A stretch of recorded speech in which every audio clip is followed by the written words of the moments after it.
ng tulong ulit. 17, dapat kung ano lang average. 17 plus 17 plus 17 divided by 3, 17 man giraray.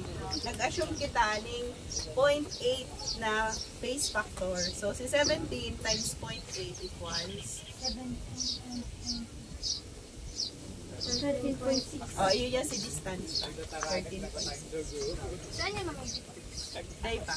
Pa-distance over time ang formula ng velocity. So, ibig sabihin, nakuha tayo na si distance na 13.6. I-divide ta sa magpalo ka na. Tingnan mo ka na ito. Sa time na nakuha nindo, average. 13.60. Tapos may times na. Ayan, distance divided by, divide. 20.75. Distance equals Ayan, 19, distance divided by magandang 8. calculator. 0. Kailangan ko na hindi ko yung Iyan na to sa